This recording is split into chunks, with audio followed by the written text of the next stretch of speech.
we've got our first bees. Look at that. Bees. Lovely bees. They're alive.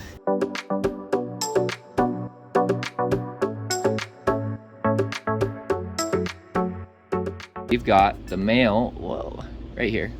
So that's a male leafcutter bee.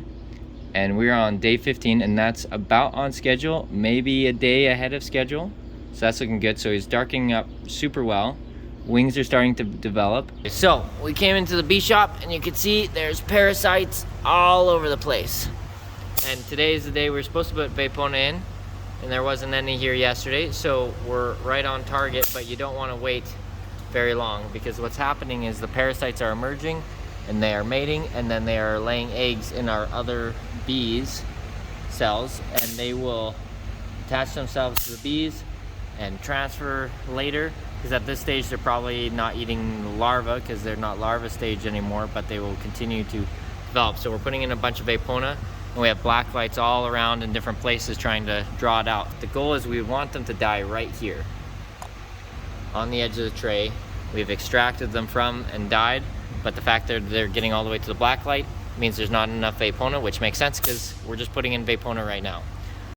Okay, so I don't know if you can see this, we're loading trays, but that is a wild leafcutter bee. And I don't know where she went, saying hi to her distant cousins. But yeah, so the wild one, see, was fairly big, but when we take a look at these guys, they're just loading. They're just shaking their little bums at us. But yeah, so right there, that one is substantially smaller than the wild ones. We have a small batch of them that are ready to go. So we've got the fridge truck, and I'm just getting it cooling down, and we're gonna run over and load them into the fridge truck, and then we may hold them overnight, one night, and then go put them in the field tomorrow, or we may try and run them this afternoon. So we'll see how it goes. Very exciting stuff. Okay, so we've got the bees in the truck here. We're gonna let them cool overnight and just hold them. So it looks like we've got about 170 trays in there that are ready, which is perfect.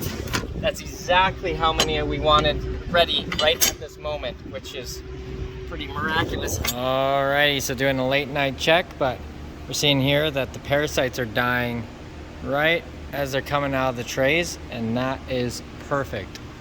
Enough black lights to pull them out, but then they're dying before making it to the black lights, and so that is fantastic. That's exactly what I'm hoping for. Good morning, everyone.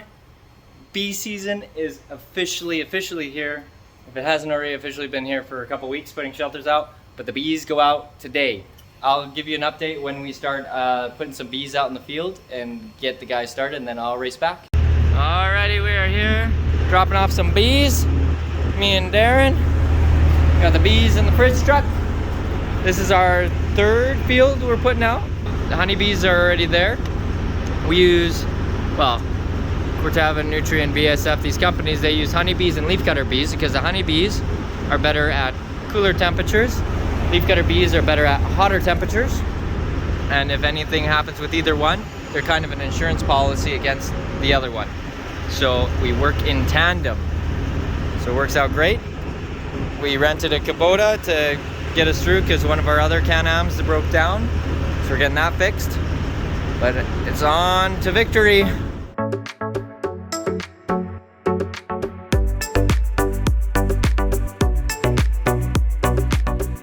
We're loaded with bees. We've got shelters.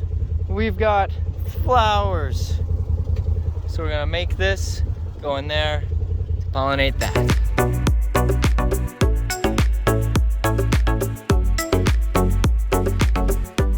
Man, I love our trays. They just stack so nice. They don't tip over. You can shake the whole thing and they stick together really nicely. And so I was over there, I was driving through the side of a ditch at a pretty good angle, and they just all stayed on. It was awesome, and you can stack a decent bit higher, but that's all I needed for my half of the field here, so looking great.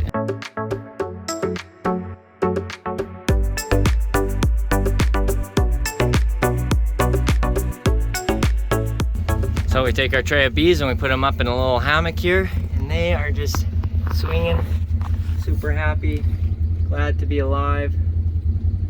Can't see if you can see any of the bees moving, but then they're gonna start filling those blocks.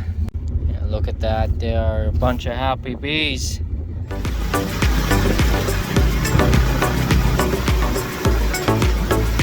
Okay, unloaded the rest of the bees for the field here on the ground so the crews can keep going, and I'm going to run this fridge truck back and get some other stuff ready.